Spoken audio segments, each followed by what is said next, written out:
Hello everyone, Mocha Bear here. Welcome back to Mocha Bear's Hobby Den. Today we're finally continuing the playable races of D&D 5e. Shall we get started?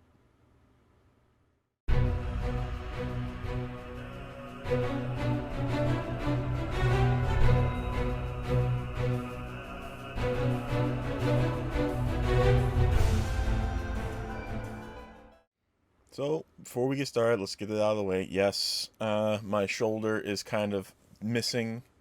I'm wearing a green shirt. I forgot I was wearing it and too lazy to change out of it.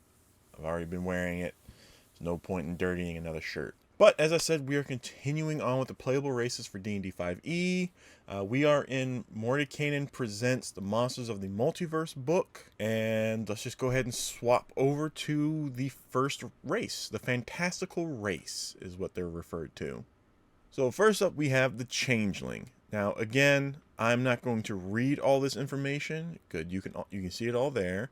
If you want, you can pause it and read all of that. Give you 3, 2, 1. We're moving down.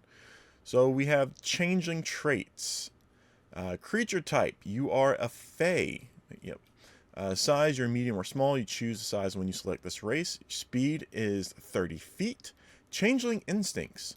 Thanks to your connection to the Fae realm, you gain proficiency with 2 of the following skills of your choice: Deception, Insight, Intimidation, Performance, or Persuasion. Shape Changer. I was going to say Supercharger. As an action, you can change your appearance and your voice. You determine the specifics of the changes, including your coloration, hair length, and sex. You can also adjust your height and weight and can change your size between medium and small. You can make yourself appear as a member of another race, though none of your game statistics change. You can't duplicate the appearance of an individual you've never seen, and you must adopt a form that has the same basic arrangement of limbs that you have. Your clothing and equipment aren't changed by this trait. You stay in the new form until you use an action to revert to your true form or until you die. So I personally think that the Changeling is perfect for a bard or a rogue. You do have the options for monk or ranger per se, maybe a sorcerer, but bard and rogue, in my opinion, are the top 2 choices for a Changeling's class. Next up, we have the Deep Gnome. Or as you can see here, can you see? No. Here we go. I can do this. The Zwerfneblin. Yeah, the Zwerfneblin. That's how I've heard it pronounced before. So, Deep Gnomes from the Underdark. Again, you can pause it. It's very short information. Even though it's short, I'm not going to read it all to you, so pause if you want. Deep Gnome traits. So, creature type. You are humanoid. You are also considered a gnome for any prerequisite or effect that requires you to be a gnome. Size. You are small. Speed. Your walking speed is 30 feet. Dark vision. You can see in dim light within 120 feet of you as if it were bright light. So because you are a playable race from the Underdark, your dark vision is doubled. So not 60, but 120 feet. Gift of the Zwerfneblin. Starting at 3rd level, you can cast a Disguise Self spell with this trait. Starting at 5th level, you can also cast the Non-Detection spell with it, without requiring a material component. Once you cast either of these spells with this trait, you can't cast that spell with it again until you finish a long rest. You can also cast these spells using spell slots you have of the appropriate level. Intelligence, Wisdom, or Charisma is your spellcasting ability for these spells when you cast them with this trait. Choose when you select this race. Gnomish Magic Resistance.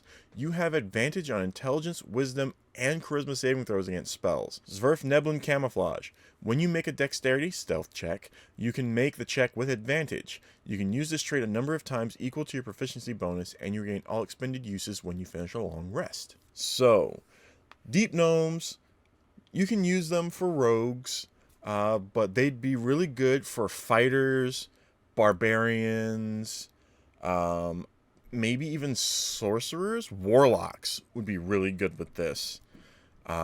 They can fit a good number of the class options. I personally would probably use a Deep Gnome as a ranger or a warlock. Next up, we have the Duergar. So again, not a lot of information, but I'm not going to read it to you, so pause if you want to read it. We are going to move on. Duergar traits. Creature type. You are a humanoid. You are also considered a dwarf for any prerequisites or effect that requires you to be a dwarf. Your size is medium. Speed. Your walking speed is 30 feet. You have dark vision. Again, you're a race from the Underdark, so your dark vision is 120 feet. Duergar magic. Starting at 3rd level, you can cast the Enlarge Reduce spell on yourself with this trait, without requiring a material component. Starting at 5th level, you can also cast the Invisibility spell on yourself with this trait, without requiring a material component. Once you cast either of these spells with this trait, you can't cast that spell with it again until you finish a long rest. You can also cast these spells using spell slots you have of the appropriate level. Intelligence, Wisdom, or Charisma of your choice when you select this race. Dwarven Resilience. You have advantage on saving throws you make to avoid or end the poison condition on yourself. You also have resistance to poison damage. Psionic Fortitude. You have advantage on saving throws you make to avoid or end the charmed or stun condition on yourself. So Duergar, I think, would be great as definitely druids, sorcerers, warlocks, and I think it'd be interesting to see them. I mean, they could do fighter, but I think it'd be interesting to see them as a barbarian as well, just to get that enlarge reduce ability in there, and then you rage. Whew, that'd be cool to see. And then moving on, lastly we have the Eladrin.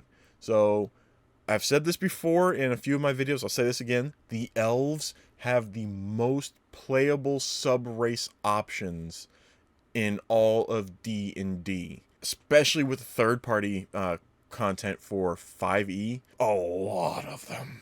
My goodness, yeah, because the Eladrin are the Feywild elves. So, again, pause to read all the information if you want. We are going to move on. So, we have the seasons: autumn, winter, spring, and summer. Again, pause if you want to read those little bits of them.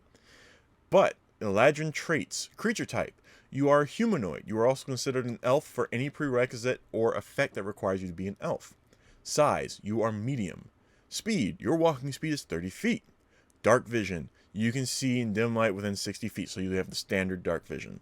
Fey ancestry. You have advantage on saving throws you make to avoid or end the charm condition on yourself. Fey step. As a bonus action, you can magically teleport up to 30 feet to an unoccupied space you can see. You can use this trait a number of times equal to your proficiency bonus, and you regain all expended uses when you finish a long rest. When you reach 3rd level, your Fey step gains an additional effect based on your season. If the effect requires a saving throw, the DC equals 8 plus your proficiency bonus, plus your intelligence, wisdom, or charisma modifier. Choose when you select this race. So you're going to choose that based off of your class as well. So if you are autumn, your Fey step at 3rd level, is autumn gets immediately after you use your Fey step. Up to 2 creatures of your choice that you can see within 10 feet of you must succeed on a wisdom saving throw or be charmed by you for 1 minute or until you or your companions deal any damage to the creatures. Winter, when you use your Fey step, 1 creature of your choice that you can see within 5 feet of you before you teleport must succeed on a wisdom saving throw or be frightened of you until the end of your next turn. Spring, when you use your Fey step, you can touch 1 willing creature within 5 feet of you. That creature then teleports instead of you, appearing in an unoccupied space of your choice that you can see within 30 feet of you. Lastly, summer. Immediately after you use your Fey step, each creature of your choice that you can see within 5 feet of you takes fire damage equal to your proficiency bonus. Ooh! Keen senses. You have proficiency in the perception skill, like most elf races do. And then, of course, trance.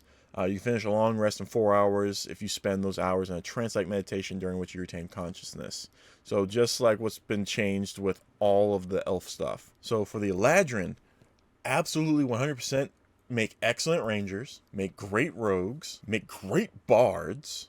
They would also make, depending on what you go with, because a barbarian summer would be great with that Fey step, causing fire damage to everyone around you when you teleport, but also warlock and sorcerer. Most of these spellcasters actually would be really good with this, but me personally, I would probably go with a ranger or a sorcerer. So that was really short, sweet, straight to the point, simple. And yeah, you can see why I'm so in love with this game, with the hobby, the fact that you have all these interesting races to play and tweak around their abilities to fit different classes, or to go with a class that you typically wouldn't expect to see that race be. You don't have to pick your class to fit these races based on what I suggest, what my personal thoughts are. Those are just what I think I would want to play them as. But feel free to go out of the box, color out of the lines, have fun with it. If you found this video interesting, helpful, educational, please give it a like, hit that thumbs up button, hit the bell icon so that notifications do all get notified when I upload videos and when I do live streams. Again, this month will be my first live stream on this channel. I am going to be doing a build and paint video, a stream for D&D models. One model has to be built and then painted. The other model just needs to be painted. It's for one of my friends who's offering to pay me to do it for her. I might not charge her for it just because I already have most of the paints. I just need one more paint, which is for some of my Warhammer stuff anyway. But also, please comment down below if you found this educational, if you didn't, what you do or do not like about this, what you thought about my suggestions for the classes for these, and if you've played any of them before. I'd love to hear what class you made and how it went for you and what kind of campaign you played in. Then lastly, please share this video, bring awareness to my channel and to this fun hobby. I've said this plenty of times before, I am not going to be getting into supporting Wizards of the Coast and Hasbro much more in the near future, just because of the nonsense they tried to pull on us and third-party content creators and project creators during the OGL nonsense. That left a bad taste in my mouth. A lot of people have abandoned ship on D&D in general. I'm sticking pardon me. I'm sticking with D&D 5e. I am having a lot of fun with it. There are plenty of other TTRPGs out there, and I'm not telling you don't do the new edition of D&D. If you want to, feel free. That is 100% your call. I am not telling you what to or to not do. I'm just letting you know that I personally do not want to be behind it, and I told you why. That's just my personal preference. But another big thing, y'all, I'm almost at 300 subscribers. My 2-year anniversary is July 10th. 2-year anniversary is July 10th. As of the time of recording this, I'm 4 subscribers away from reaching 300. I just need 4 more people to hit the subscribe button to reach 300 subscribers. So I'm definitely going to do something for my 2-year anniversary. I might even do a stream. Let me know what you think about that idea. I might do a stream for creating something. We'll see. But I'm going to go end it there. Otherwise, I will continue to go on. I want to keep this short. So please, as always, take care of yourselves. And until next time, hobby on.